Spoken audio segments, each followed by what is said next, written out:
Welcome to the ArmaniTalks YouTube channel. I'm your host, ArmaniTalks. In this channel, I'm helping you level up your communication skills. In this episode, we're entering the speaking world to talk about filler words. Like, so. These three right here, I like to call them the three Musketeers. Not three Musketeers like the candy bar, three Musketeers, the thugs. These thugs consistently come in different people's speech patterns and try to disrupt it.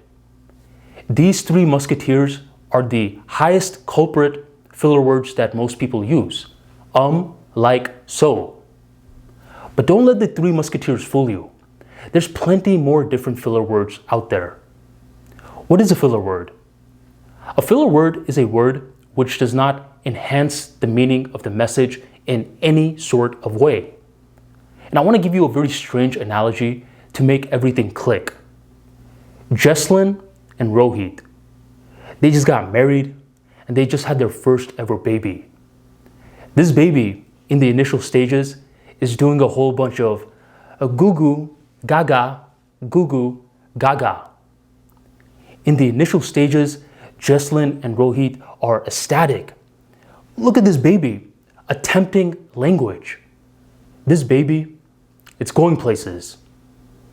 More time goes on by.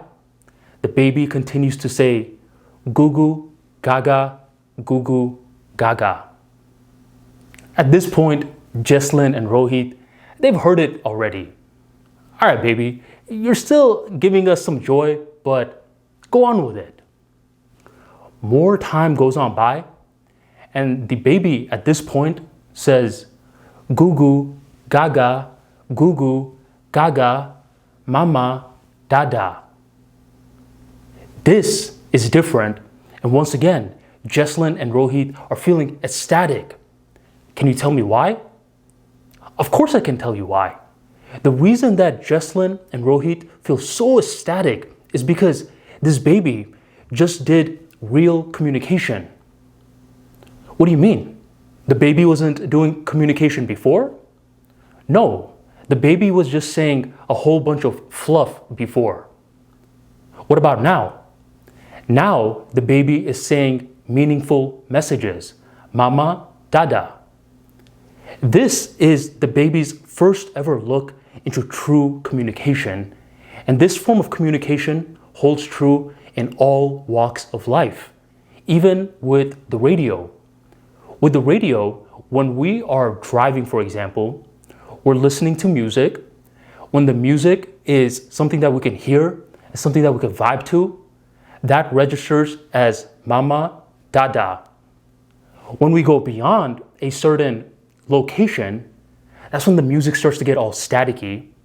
That's what we call goo goo, gaga. Likewise, in terms of communication, anytime we're using too much of the three Musketeers, like, so, we're doing a whole bunch of goo goo, gaga, and we need to amp up the mama, dada. Are you with me so far? If you made it this far, I do want to give a quick little disclaimer. If you're someone who uses a filler word every now and then that's 100% fine. And not only is it fine, it's something that enhances your likability. Because communication, which is too perfect, for some strange reason, makes other people think you're a little bit fake. So flawed communication is great, especially if you're not overdoing it. If you're someone who uses filler words every now and then, you're good to go. Go on, turn off this video and go about your day. But if you're someone who uses a lot of filler words, something beyond the scope of comfortability, this is something that we need to work on. Why does it happen? It normally happens due to two different reasons. One reason is due to a high pressure situation, and another reason is due to not knowing any better. For this situation, let's say normally you're an amazing public speaker. In front of an audience, you could talk with charm. But let's say you're at work and your manager wants you guys to all go around the room, say your name, say an interesting fact about yourself, then tell a story. Something that is very last minute. Something that you have to do impromptu thinking skills on. This registers as a high pressure event, and suddenly, due to the lack of planning, you're saying more filler words. Why? Because a high pressure situation leads to rapid heartbeat. Rapid heartbeat leads to excess thinking. Excess thinking can lead to flawed speech. Just a bad kind of flawed. That's one reason for filler words. Another reason for filler words is because you just don't know any better. A lot of individuals who have their first ever interview, they feel like they gave the perfect interview, and once the interview is published, it's live, they're the first person to hear it back. And once they're hearing it back, they're mortified. They're hearing a whole bunch of filler words. In this situation, the person was not initially nervous. This person just didn't know any better. If you're watching this video right now, you could either fall into this boat or this boat, but since you're watching this video right now, you at least are aware that you have an issue. How do we fix this? We fix this with more awareness.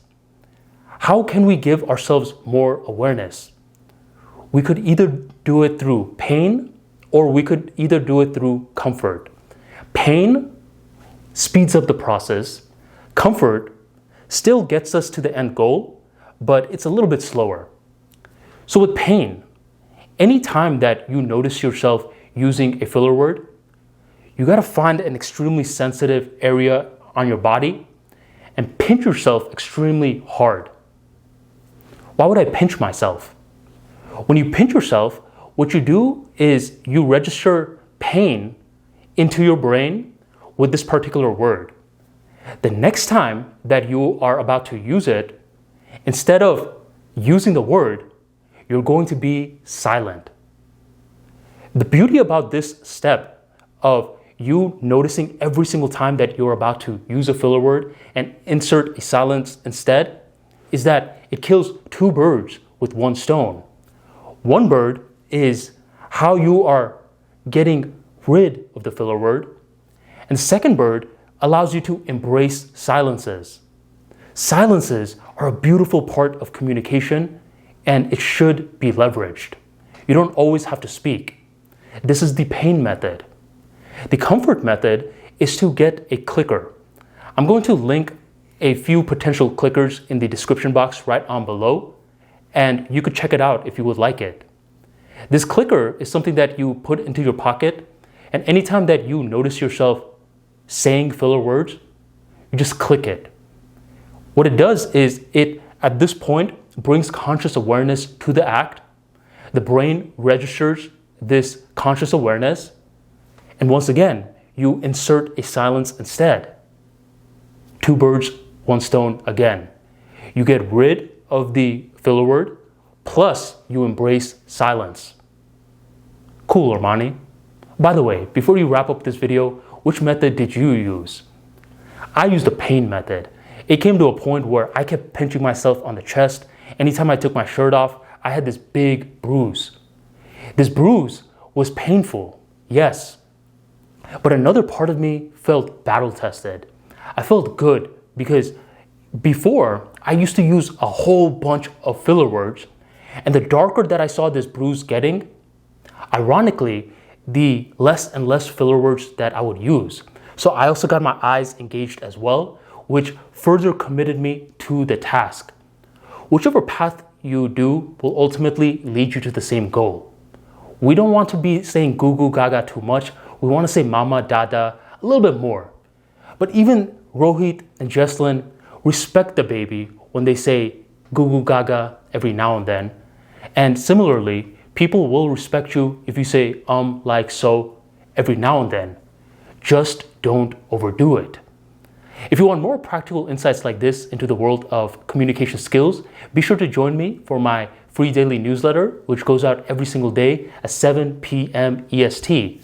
To join the tribe, check out the link in the description box or the pinned comment right on below, And thank you for joining the Armani Talks YouTube channel.